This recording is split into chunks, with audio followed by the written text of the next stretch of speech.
네, 165쪽에 이제 기한이 나오죠. 다음 페이지 보시면 종류, 시기, 종기, 확정기한, 불확정기한 다 보신 거고요. 특히 좀 조심하시라고 하는 게 167쪽에 동그라미 2번이죠. 동그라미 2번에 기한 도래 효과에는 소급효가 있을 수 없다. 이것은 절대적이며 비록 당사자가 그러한 특약을 하였더라도 무효이다. 조건과의 차이점 주의하시고요.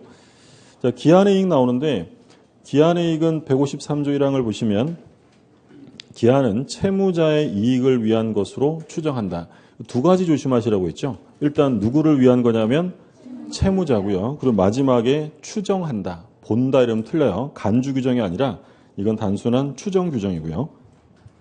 법률행위에 따라서 얼마든지 이익을 누리는 사람들이 달라지기 때문에 간주 규정은 아니고 이항 기한의 이익은 이를 포기할 수 있다. 얼마든지 할 수 있죠. 근데 상대방이 피해를 입었다면 이에 대한 배상을 해야 된다라고 했죠. 예를 들어 무이자 소비 대차야. 그러니까 이자 없이 돈을 빌렸다. 이때는 누구만 기한의 이익이 있어요? 채무자만 있죠.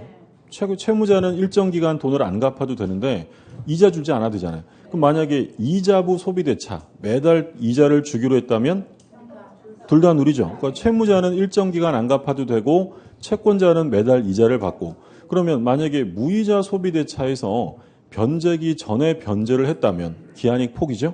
그러면 손해배상 할 게 없죠. 근데 이자부 소비 대차면 내가 먼저 돈을 갚아버리면 채권자의 기한이익이 침해될 수 있죠. 그런 경우에는 손해배상을 해야 한다고 했죠. 그런 의미였고 다음 페이지에 기한이익의 포기가 나오고 근데 4번에 보면 기한이익이 상실당하는 경우 그러니까 포기는 자기가 스스로 포기하는 거지만 상실의 경우에는 일정한 사유가 있으면 상실당하는 거죠. 채무자를 더 이상 보호해주지 않겠다는 거예요. 그러면 상실 사유 세 가지가 있는데 동그라미 1번에 보면 채무자가 담보를 손상, 감소, 멸실했다. 저당 잡힌 사람이 저당물을 때려 부쉈다. 이러면 기한이익 상실이에요.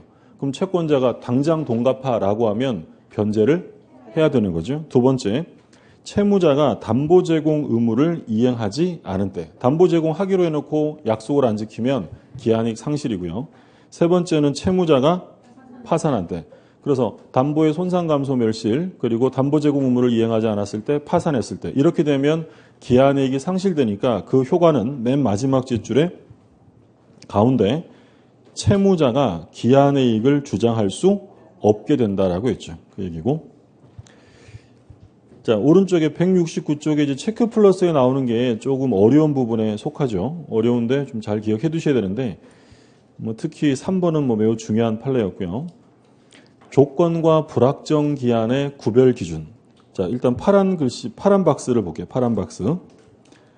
부관이 붙은 법률행위에 있어서 부관에 표시된 사실이 발생하지 아니하면 채무를 이행하지 아니하여도 된다. 그러니까 부관에서 제시한 사실이 발생하지 않으면 이행할 필요 없다. 채무가 없어진다는 거예요. 그럼 그게 조건이요, 불확정기한이에요? 조건. 그죠? 둘째 줄이 나오죠? 조건으로 보아야 하고. 표시된 사실이 발생한 때는 물론이고 반대로 발생하지 아니하는 것이 확정된 때에도 그 채무를 이행해야 한다라고 한다면 그것은 불확정기한, 불확실한 사실을 기한으로 정한 것이다. 우리가 이 사례 많이 봤는데 갑이 을한테 너 시험에 합격하면 일단 요거만 딱 잘라서 합격하면 요렇게 하면 요거 조건이에요, 기한이에요? 합격하면이라는 건 성취 여부가 불확실하니까 요건 조건인 거예요. 근데 갑이 을에게 야, 너 합격하면 내가 1억 원을 줄게라고 했어요. 자, 그럼 이런 경우에는 이게 조건인지 기한인지 명확하게 구별하기가 쉽지가 않아요. 그럼 이런 경우에는 당사자의 의사를 해석할 수밖에 없는데 그럼 이게 만약에 진짜 조건이면 얘가 떨어지면 그러니까 여기서 제시한 부관이 발생하지 않았으면 떨어지면 갑은 1억 원을 줘야 안 줘요? 안 줘요. 그게 조건인 거예요. 이게 발생하지 않았을 때 갑의 채무가 그대로 남느냐 남지 않느냐인데 남지 않는다라고 하면 그게 조건인 거죠. 근데 만약에 갑이 을에게 원래 1억 원을 줄 돈이 있어요. 원래 줘야 돼요. 그러니까 을이 갑한테 야 내 돈 1억 언제 줄 거야? 그랬더니 갑이 합격하면 줄게 라고 했대요. 그럼 떨어지면 안 줘도 돼요? 그래도 줘야 돼요. 그래도 줘. 발생하지 않아도 갑의 채무가 그대로 남아있으면 그건 불확정기한, 불확실한 사실을 기한으로 정한 것으로 보아야 한다. 이게 판례 입장인 거죠. 이해되셨어요? 그래서 우리가 쉽게 생각하면 조건이라는 건 조건을 달았는데 그게 이행이 성취가 안 됐어요. 해줘요, 안 해줘요? 안 해줘요. 너 요번 성적 1등이라도 오르면 선물 사줄게. 근데 오른 게 아니라 떨어질 때도 없는데 또 떨어졌어요. 네. 그러면 선물 사줘요, 안 사줘요? 안 사줘요. 그게 뭐기 때문에? 조건이기 때문이에요. 근데 원래 해줘야 한다면 그건 조건이 아니라 기한. 그때 불확실한 사실을 기한으로 정한 것으로 보는 거죠. 이해되셨어요? 자, 판례 우리가 이거 봤어요. 갑이 을한테 임대차를 해줬어요. 근데 둘이 뭐라고 했냐면 이 목적물이 제3자에게 임대가 되면, 만약 요것만 딱 잘라서 제3자에게 임대되면 이라고 했다면 이거 조건일까요? 기한일까요? 제3자에게 임대되는 게 확실해요? 불확실해요? 불확실하죠. 요것만 놓고 보면 조건인 거예요. 근데 제3자에게 임대가 되면 얘가 지금 보증금을 줬을 테니까 보증금을 그때 반환하겠다라고 합니다. 그럼 우리 판례 이 입장에 비추어 볼 때 요건 조건일까요? 불확정 기한일까요? 그러니까 지금 우리 판례가 뭐라고 했냐면 여기에서 제시한 부관 이거죠. 제3자에게 임대되면 이게 발생하지 않았을 때 갑의 채무가 남느냐 남지 않느냐로 구별하는 거예요. 그럼 제3자에게 임대가 안 되면 보증금 안 줘도 돼요? 그래도 줘야 돼요? 줘야죠. 그럼 이건 뭐겠어요? 불확정 기한이었죠. 불확실한 사실을 기한으로 정했다. 그러면 언제 기한이 도래하는 겁니까? 임대가 되면 그때 보증금 빼주는 거예요. 근데 이제 문제는 이렇게 불확실한 사실을 기한으로 정했는데 그 사실의 발생이 불가능하게 됐다는 거예요. 그러니까 이게 화재로 불타버렸어요. 화재로 불타버리면 제3자에게 임대가 되는 건 불가능이죠. 그럼 우리 판례 뭘로 본다고 했어요? 기한이 도래한 것으로 본다라고 했죠. 자, 2번 판례 볼게요. 2번 판례에 뭐라고 되냐면 당사자가 불확정한 사실이 발생한 때를 이행기한으로 정한 경우에는 그 사실이 발생한 때는 물론, 여기서 그 사실이 발생했다는 건 이 사례로 보면 언제예요? 제3자에게 임대되면 그때 기한 도래한 거예요. 그때는 물론이고 그 다음이 중요합니다. 그 사실의 발생이 불가능하게 된 때에도 이행기한은 도래한 것으로 봐야 한다. 그 불가능하게 된 때가 언제요? 불타버렸을 때요. 이때 기한 도래. 그럼 보증금 언제 빼주라는 거예요? 불탔을 때 이때 보증금 빼줘야 한다는 거죠. 그래서 1번 판례랑 2번 판례 연결해서 같이 좀 이해해 두시고요. 자, 다시 한번 마지막으로 얘기하면 부관에서 제시한 사실이 발생하지 않았어요. 발생하지 않는 게 일단 기본이에요. 발생하지 않았을 때 해줄 필요가 없다. 채무가 남지 않으면 그게 뭐라고요? 그게 조건인 거고요. 그래도 해줘야만 한다면 그것은 불확실한 사실을 기한으로 정한 불확정 기한이다라는 거죠. 그 다음에 이제 기한이익 상실특약인데 기한이익 상실특약은 크게 두 가지로 대별됩니다. 첫 번째는 정지 조건부 기한이익 상실특약과 두 번째는 형성권적 기한이익 상실특약 이렇게 두 가지죠. 그럼 정지 조건은 지금까지 본 게 조건인데 정지 조건이라는 건 성취가 되면 의사표시가 따로 있어야 돼요. 성취로서 효력이 생겨요. 성취, 이건 의사표시할 필요 없는 거예요. 형성권. 자, 형성권은 뭐 있었죠? 전 시간에 뭐 봤죠? 형성권? 취소권, 해제권. 그러니까 권리의 종류, 단독행위를 권리의 종류로 보면 형성권이라고 부르는 거죠. 그러면 취소권, 해제권 이런 것들은 의사표시가 있어야 돼요? 없어도 돼요? 있어야죠. 예를 들어 제가 사기를 당했어요. 사기 당했다고 계약이 저절로 스르르 소멸하는 거 아니잖아요. 제가 뭘 해야 돼? 취소. 그리고 상대방이 채무를 이행하지 않았다고 계약이 저절로 소멸되지 않아요. 뭘 해야 돼요? 해제. 그러니까 심지어 우리 해제편에서 공부할 때 정기행위 있었죠? 정기행위 기억나세요? 안 나세요? 정기행위가 뭐였어요? 정해진 기일에 해야 되는 거. 그래서 우리가 많이 예를 들었던 게 뭐 결혼 예복을 주문했는데 결혼식 끝나고 가지고 왔다. 그러면 아무런 의미가 없잖아요. 그게 정기행위인데 그럼 정기행위의 경우에 이행 지체가 있으면 계약은 저절로 당연히 소멸해요? 해제해야 돼요? 해야 돼요. 해제는 무조건 의사표시가 있어야 돼요. 그걸 뭐라고 하냐면 형성권적이다. 그럼 만약에 제가 친구한테 돈을 빌렸어요. 1월 1일 날. 변제기는 12월 31일 날.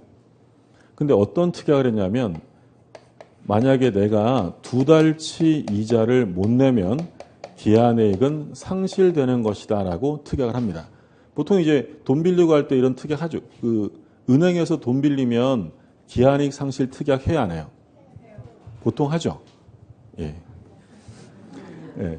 뭐 보통 이제 은행에서 돈 빌리면 또 우리 은행 직원분들이 친절하셔서 여기 사인하세요. 그러면 사인만 하지 내용을 안 읽어보잖아요. 그 안에 들어가 있어요. 이러이러한 일이 있으면 기한이익이 상실된다고. 그러면 제가 만약에 2달치 이자를 못 내면 상실하기로 특약을 했는데 제가 2달치 이자를 못 냈어요. 그러면 이것을 정지조건부 특약이다라고 한다면 채권자가 상실의 의사표시를 해야 상실이에요? 당연 상실이에요. 당연 상실이고 만약에 이것을 형성권적 기한이익 상실 특약으로 본다면 당연 상실이 아니라 채권자가 상실의 의사를 표시해야 돼요. 그럼 우리 판례는 뭘로 본다고요? 형성권적이죠. 형성권적. 별도 약정이 없으면 형성권적 기한이익 상실 특약으로 보는 것이 타당하다라고 했죠.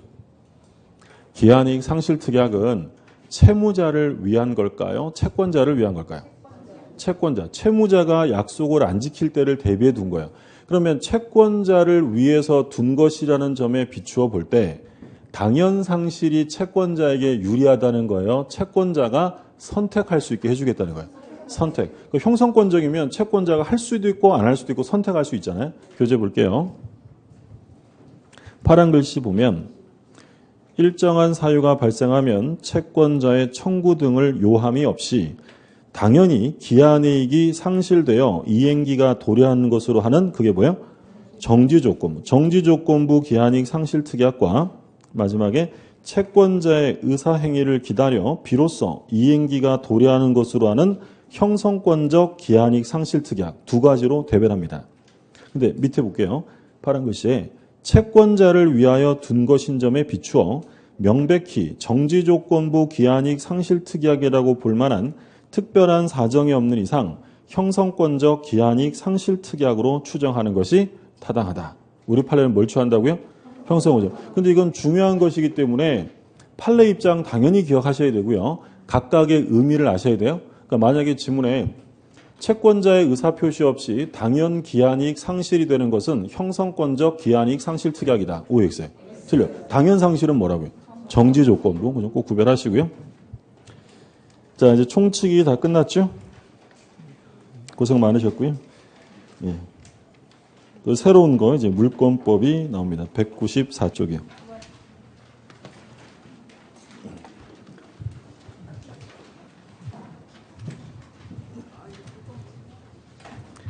집에 좀 가자, 이런 표정으로.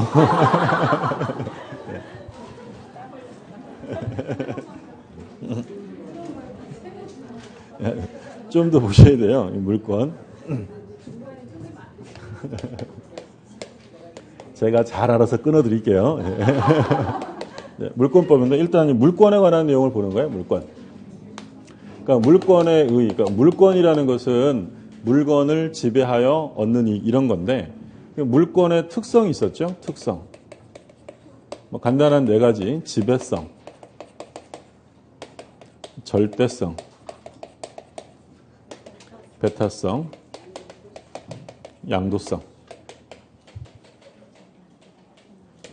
이런 게 시험에 직접적으로 출제되는 건 아니지만 기초 개념으로 보는 거죠. 물권은 물건에 대한 권리로 물건을 직접 지배하는 것이지 뭐 좀 해달라라고 청구하는 권리가 아니에요. 지배할 수 있고. 그리고 물권은 한 사람 특정 인에게만 주장해요. 누구에게나 해요. 누구에게나 절대성이 있고요.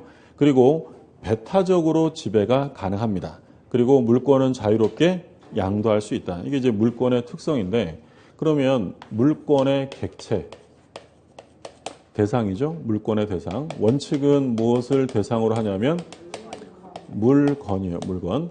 근데 꼭 물건에만 되는 게 아니라 예외적으로 권리를 대상으로 할 수도 있죠. 그러니까 만약에 지문에 물권의 대상은 물건에 한정한다라고 하면 틀려요. 그러니까 우리 시험 범위에서 권리에 성립하는 물권, 대표적으로 뭐 있어요? 물건이 아니라 권리에 설정되는 거? 저당권이죠. 보통 저당권은 어디에 설정이 되죠? 보통은 토지, 건물, 부동산, 물건에 설정이 돼요.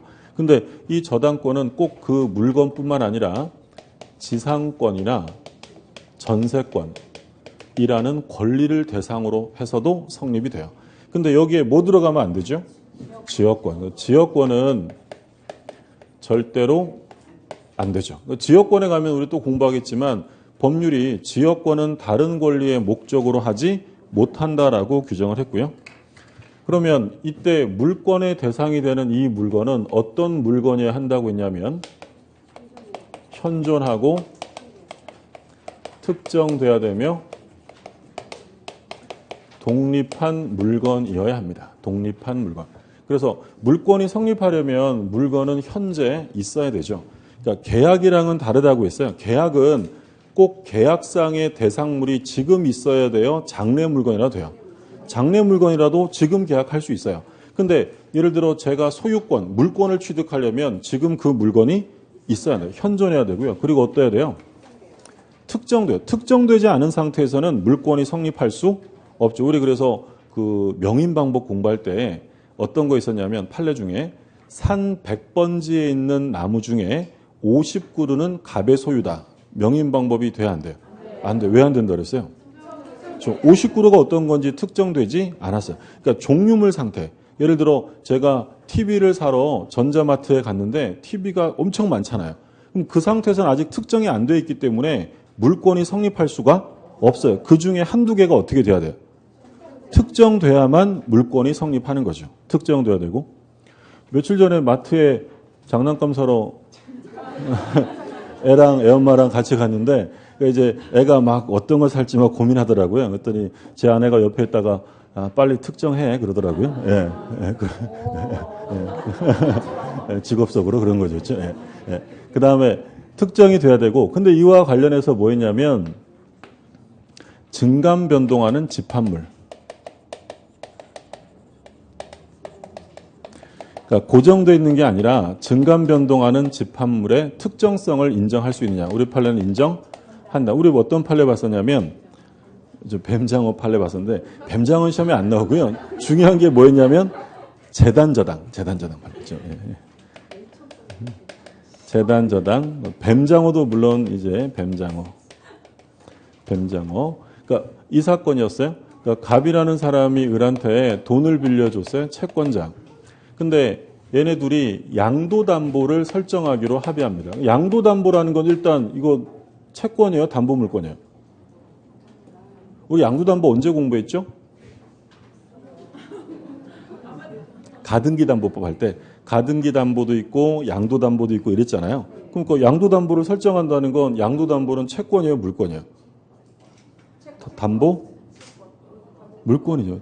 담보물권. 예. 담보물권은 그 전형 담보와 비전형 담보가 있어요. 전형적인 우리 민법이 정하는 담보물권은 뭐예요? 유치권, 질권, 저당권. 이게 전형 담보고요. 비전형 담보는 이제 민법 말고 딴 데서 정하거나 관습법상으로 인정하는 것들 뭐 있어요? 양도담보, 가등기담보. 이거 전부 다 같이 묶어서 뭐라고 부를 수 있어요? 담보물권이에요. 이거 채권 아니에요. 담보물권이에요. 그럼 이게 양도담보가 설정이 되려면 당연히 물건이 어떠해야 된다는 거예요. 특정될 수 있어요. 특정되지 않으면 담보물권 성립할 수 없어요.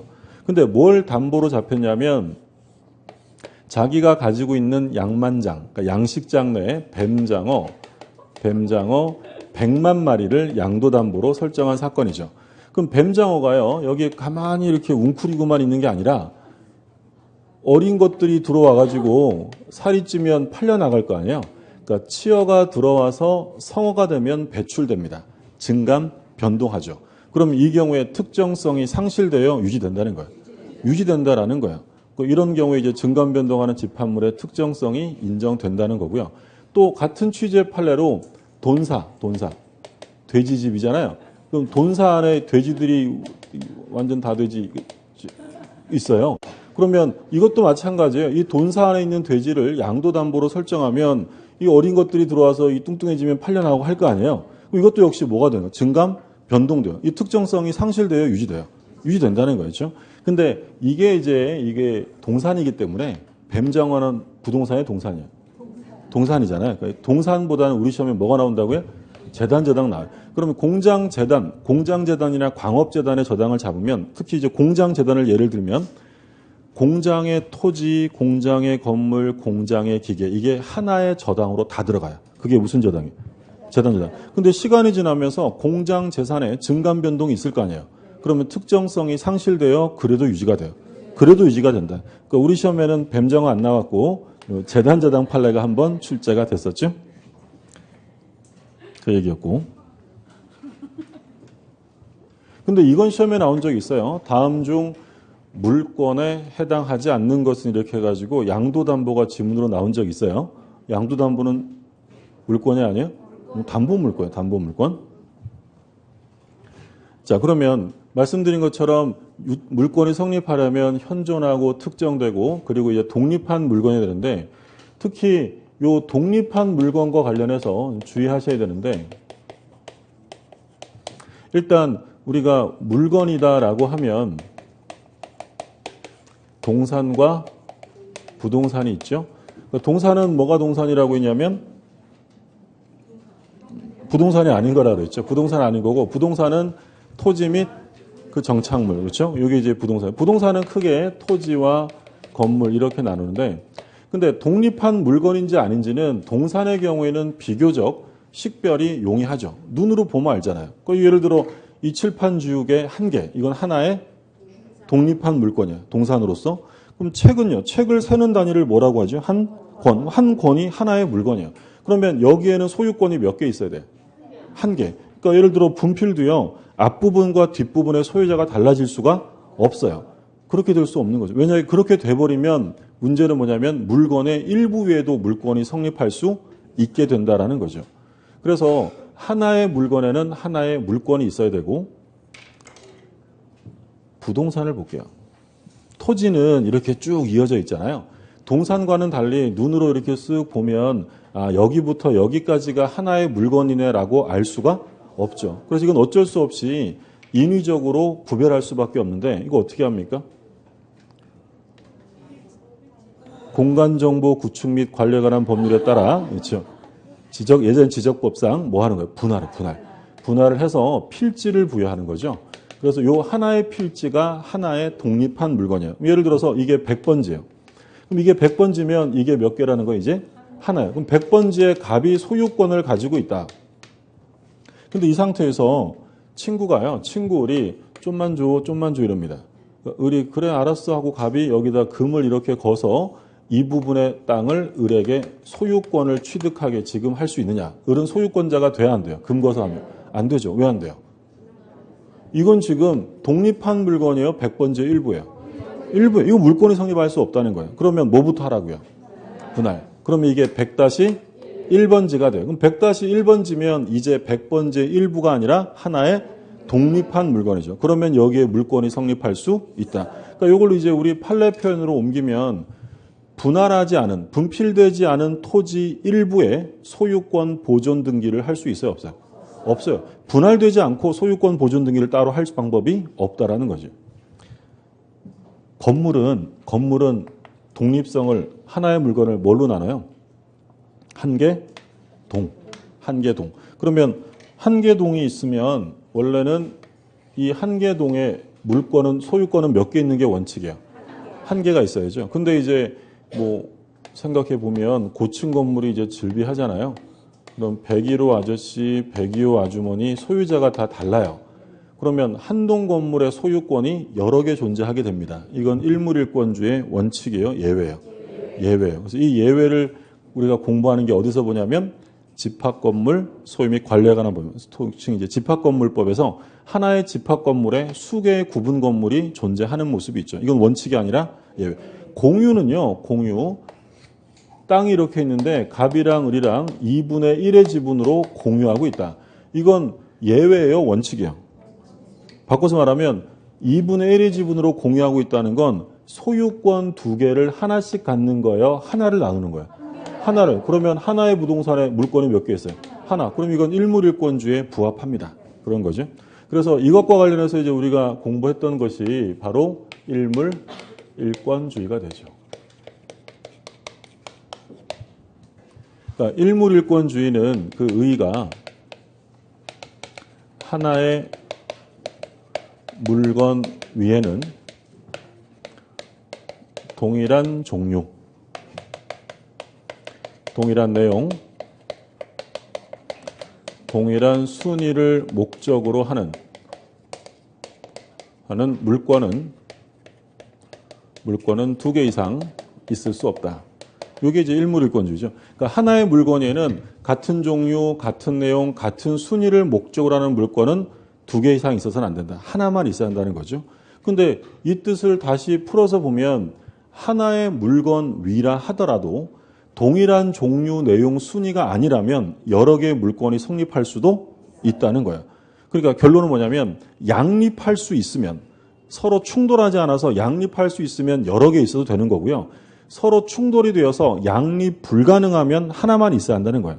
그럼 예를 들어서 어떤 땅에 갑이 소유권을 가지고 있는데 그 땅 위에 그대로 을도 소유권을 가질 수 있느냐? 돼요, 안 돼요? 안 돼요. 이렇게 되면 서로 충돌하잖아요. 그럼 어떤 사람이 소유권을 가지고 있는데 거기에 전세권을 가질 수 있느냐? 되죠. 그건 양립 가능한 거니까. 그럼 어떤 사람이 지상권을 가지고 있는 토지인데요. 그 토지 위에 전세권이 설정될 수 있느냐? 돼요, 안 돼요? 안 되겠죠. 예. 땅이 이렇게 있어요.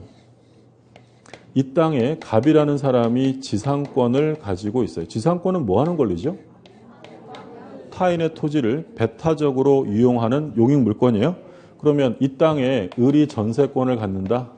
있을 수 없는 일이에요. 전세권도 뭐 하는 권리예요? 용익물권으로 남의 부동산을 배타적으로 쓰는 거잖아요. 그럼 얘도 배타적이고 얘도 배타적이라는 건 배타적이 아니라는 거예요. 있을 수 없는 일이에요. 우리 시험에 한번 뭐라고 나왔냐면 법정지상권이 성립된 토지 전부 위에 전세권이 설정될 수 있다. OX예요. 있을 수 없는 거지. 그건 일물일권주의 위반이야. 근데 저당권은 순위를 달리해서 1, 2, 3, 4순위 저당권 설정될 수 있죠. 그거는 충돌하지 않기 때문에 얼마든지 가능. 순위를 달리할 수 있다. 그래서 지금 일단 원칙에 대한 개념을 봤는데 근데 예외가 있어요. 예외. 그럼 여기서 예외라는 것은 물건의 일부에도 성립하는 물건이 있을 수 있다라는 거죠. 첫 번째, 한필 토지 일부에 성립하는 물건이 있죠. 뭐 있었어요? 그러니까 지금 이렇게 한필, 이게 100번지 땅이 있는데 원래 요 일부의 물건이 성립하려면 뭐부터 하라 그랬어요? 분할해야 돼요. 분필해서 100-1번지가 돼야 되잖아요. 근데 분할하지 않고 요 부분에만 별도로 성립하는 물건 뭐가 있을 수 있어요? 용익물권.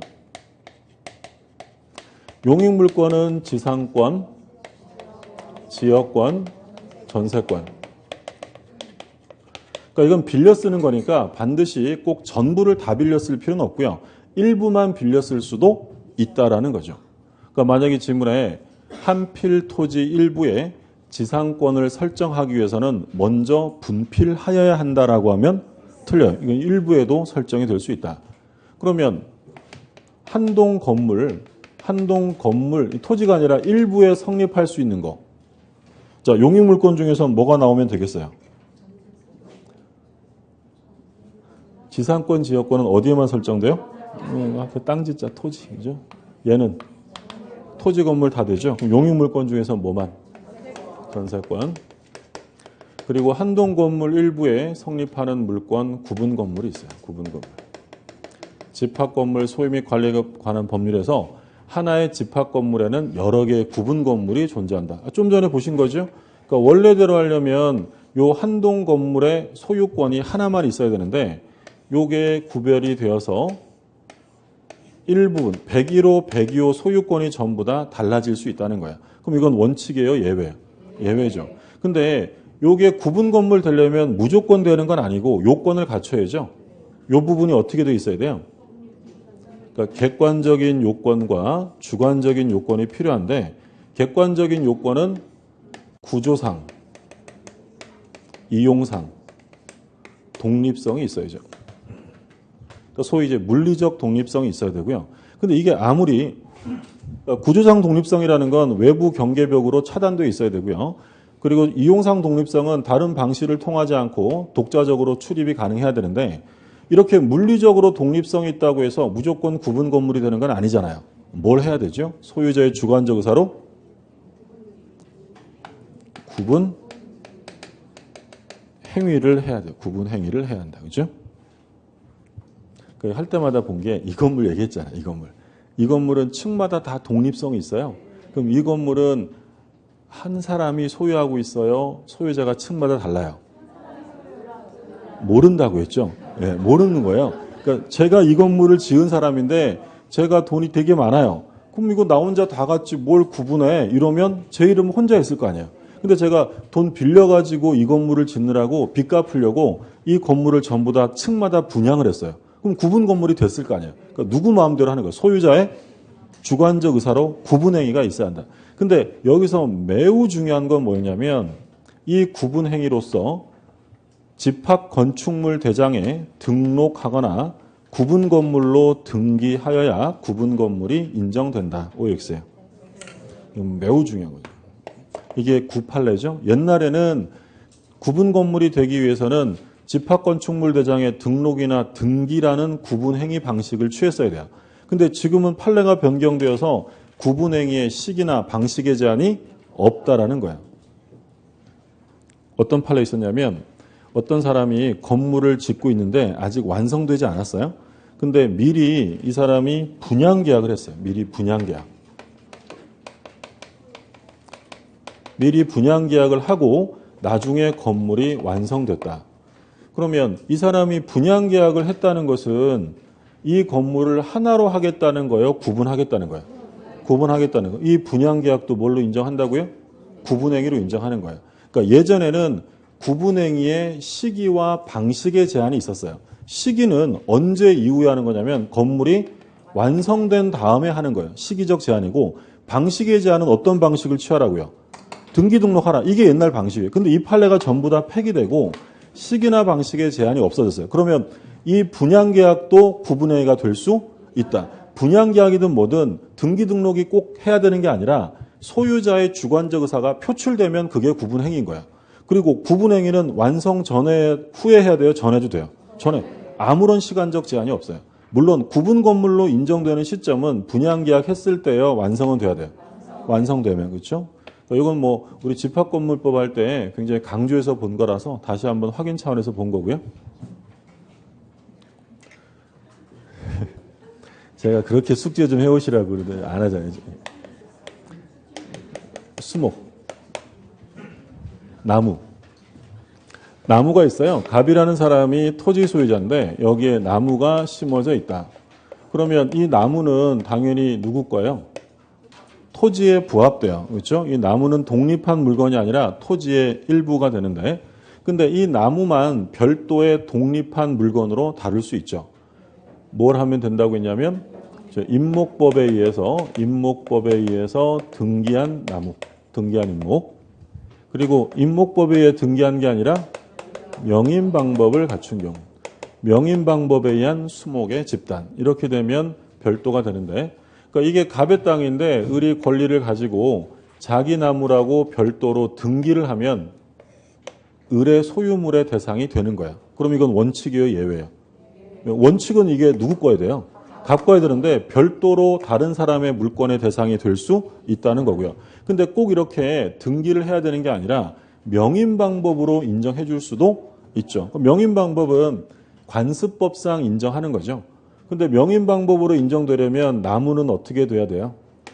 특정돼야 되고 그리고 소유자가 표시가 돼야 돼요. 그리고 이 표시는 일시적이면 돼요? 계속돼야 돼요? 계속돼야죠. 그래서 예를 들어서 의뢰하는 사람이 여기에 나무 팻말을 이렇게 붙여놓고요. 새끼줄로 이렇게 둘러싸고 여기에 있는 나무는 을 거다 이렇게 해놨어요. 그러면 명인 방법으로 인정될 수 있죠. 나무가 특정되었고 뭐가 표시가 됐으니까. 소유자가. 근데 어느 날 겨울에 나무꾼이 나무하러 왔다가 추워가지고요. 이거 뽑아가지고 장작됐어요. 그럼 명인 방법이 있어요, 없어요? 없죠. 이러면 안 되는 거예요. 이 소유자 표시가 계속 존속해야 되고요. 또 여기다가 나무 껍질을 벗겨서 여기다가 을 거라고 써뒀어요. 수피를 제거하고 묵서에 두는 방식도 인정해 줍니다. 그리고 여기 나무가 있는 곳에 들어가는 입구에 여기 있는 나무들은 모두 을 거예요 라고 표시할 수도 있고요. 나무의 이름표, 목차를 달 수도 있어요. 목차를 달아서 을 거다라고 표시할 수 있어요. 이 지금 다 공통점이 다 나무가 어떻게 됐어요? 특정되고 소유자가 표시되다. 아까 우리 봤던 것 중에 산 100번지에 있는 나무 중에 50그루는 갑과다. 명인 방법이 안 돼. 50그루가 어떤 건지 모르니까. 또 판례 본 게 뭐 있었냐면 법원에서 현장 검증에 가서요. 법원장의 명에 따라 사무원이 포프라 표피에 흰 페인트로 순번을 1, 2, 3, 4 이렇게 매겼어요. 명인 방법 돼야 안 돼요? 안 돼요. 이거 왜 안 돼요? 그렇죠. 일단 특정은 됐죠. 페인트로 순번 매겼으니까. 근데 뭐가 표시가 안 된 거예요? 그러면 안 되겠죠. 둘 다 갖춰야만 명인 방법이 되고요. 근데 여기서 이제 수험상으로 좀 조심하실 점은 임목법에 의해 등기된 이 임목은요. 소유권의 대상뿐만 아니라 저당권 설정도 가능하죠. 뭐가 있으니까. 등기부가 있으니까. 근데 명인 방법은 소유권 거래 대상은 돼도요. 저당권의 대상은 될 수 없죠. 등기부가 없으니까. 그럼 만약에 명인 방법을 갖춘 수목을 양도담보의 대상으로 할 수 있어요, 없어요? 아까 우리 양도담보를 뭘 양도담보라고 했죠? 담보 물건인데 일단 채무자가 소유권을 넘기고 양도하고 변제하면 찾아오는 거고 변제 못하면 청산하여 채권자가 갖는 게 양도담보죠. 무슨 말인지 되셨죠? 그러면 양도담보는 뭘 이전해 주는 거라고요? 소유권. 그러면 명인 방법으로 소유권 이전해 줄 수 있어요, 없어요? 있죠. 양도담보는 되는 거예요. 그러니까 소유권 관련되는 건 되는데 별도의 등기가 필요한 저당권 이런 건 허용되지 않는다라는 거죠. 자, 그 다음에 마지막으로 농작물이 있었죠. 농작물. 갑이라는 사람이 토지 소유자고 을이 아무런 권한 없이 남의 땅에다가 예를 들어 농작물, 쪽파를 재배했다. 얘가 이제 경작자예요. 그럼 이것도 역시 원칙은 갑이라는 사람의 땅에 을이 권한 없이 나무를 심으면 심은 사람 거예요? 토지 소유자 거예요? 토지에 부합이 돼요. 그럼 이따만한 나무도 부합이 된다면 원칙은 요 조그만한 농작물도 부합이 되는 게 원칙이잖아요. 근데 우리 판례는 부합이 안 된다. 우리 판례는 일관되게 누구 거라고요? 경작자 소유다라고 합니다. 그럼 경작자가 소유자가 되려면 명인 방법을 갖춰야 돼요? 필요 없어요? 필요 없어요. 성숙한 농작물의 소유권은 경작자가 갖고요. 물론 하나 유의하실 점은 소유자가 경작자라는 것이지 이 갑이 을에게 불법행위 손해배상을 청구할 수 있느냐라고 물으면 할 수 있어요. 그러니까 소유권이 경작자에게 있다는 것이지 무단으로 남의 땅을 사용해도 된다는 얘기는 아닌 거였죠. 그 무단 사용에 대한 손해배상은 별도로 청구하고 이 농작물의 소유권은 을에게 있다라는 거죠. 무슨 말인지 되셨죠? 예. 우리 그런 얘기 했잖아요. 오랜만에 시골에 있는 내 땅에 한번 가봤더니 어떤 사람이 거기다가 쪽파를 쫙 심어놨어요. 그럼 어떻게 해야 된다 그랬어요? 갈아엎으면 돼야 안 돼요? 이거 형사 책임져야 돼요. 갈아엎으면 재물 손괴니까. 이때는 얘 거고 다만 얘한테 뭘 청구하는 거예요? 손해배상만을 청구한다. 근데 을이 요거를 이 성숙한 쪽파를 병한테 팔았어요. 그러면 매수인 병이 이제 쪽파의 소유권을 취득하게 될 텐데 얘 명인 방법 갖춰야 될까요? 안 갖춰야 될까요? 얘는 명인 방법을 갖춰야 돼요. 이게 왜 갖춰야 될까요? 매매했기 때문이었죠. 뭐 했다고요? 법률 행위를 한 거예요. 그럼 우리가 늘 얘기한 것처럼 법률 행위를 했으면 무조건 다 뭐 해야 돼요? 법률 행위하면 등기. 그렇죠? 등기 우리가 부동산을 보니까 등기라고 하는데 더 넓게 얘기하면 공시를 해야죠. 그럼 부동산이면 공시 방법이 뭐니까? 등기고 동산이면요? 동산이면 인도, 점유를 넘기는 거죠. 만약에 이 땅에 있는 쪽파를 뽑았어요. 뽑으면 뭐예요? 동산이죠. 그럼 어떻게 해주면 되는 거야? 인도해 주면 되는 거야. 근데 지금 이 쪽파가 땅에 심어져 있는 상태이기 때문에 등기할 수도 없고 인도의 방법을 취할 수도 없기 때문에 공시방법으로 뭐 하라고요? 명인 방법을 취해라라는 거죠. 그렇게 해야 물권의 변동이 된다. 자, 지금 일단 물권에 대한 기초 개념들을 봤는데 그게 어디까지냐면 199쪽까지 본 거예요. 199. 문제 한번 볼게요. 199쪽.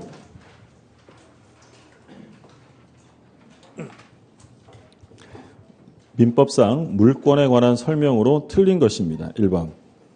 토지 일부에 대하여도 점유 취득시효로 소유권을 취득할 수 있다. 한필 토지 일부에 점유 취득시효가 돼야 안 돼요? 되죠. 그렇죠? 우리가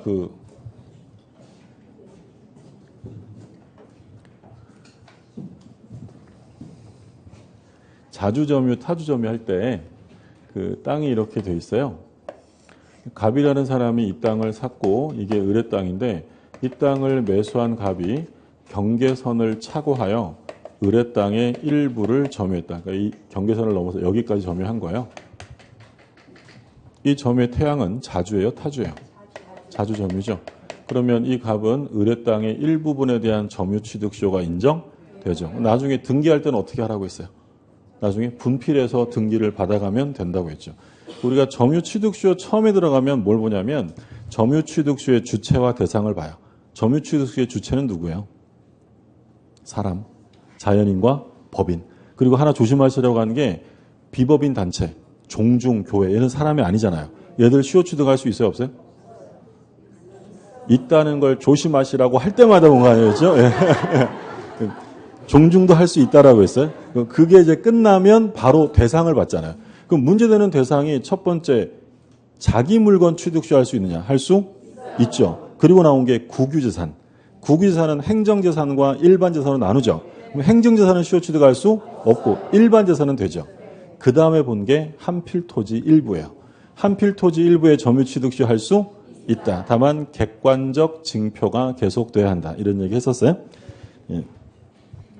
복습겸해서 본 거예요.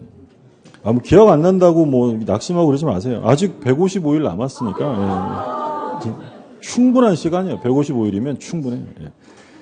2번 볼게요. 일동 건물의 일부도 구조상, 이용상, 독립성이 있으면 구분행위에 의하여 독립된 부동산이 될 수 있다. 그렇죠? 근데 아까 조심하시라고 한 게 이 구분행위라는 건 반드시 등기 등록을 말하는 게 아니다라고 했어요. 3번 미분리 과실은 명인 방법을 갖추면 독립된 소유권의 객체로 된다. 그렇죠? 그러니까 지금 나무에 갑이라는 사람이 토지 소유자고 나무가 이렇게 심어져 있는데요. 이 나무에 열매가 달렸다. 이걸 지금 뭐라고 부르는 거야? 미분리 과실이죠. 그럼 미분리 과실은 원래 누구 거야? 당연히 토지의 부합이 되는 거죠. 근데 요 과실들만 소유자를 달리할 수도 있다. 뭘 취하면 된다 그랬어요? 명인방법. 그래서 농수산물 김 사장이 와가지고 아직 달려있는 상태에서 이 사과는 김 사장 거임 이런 거 표시할 수 있다고 했잖아요. 그 얘기하는 거고. 그 다음에 4번.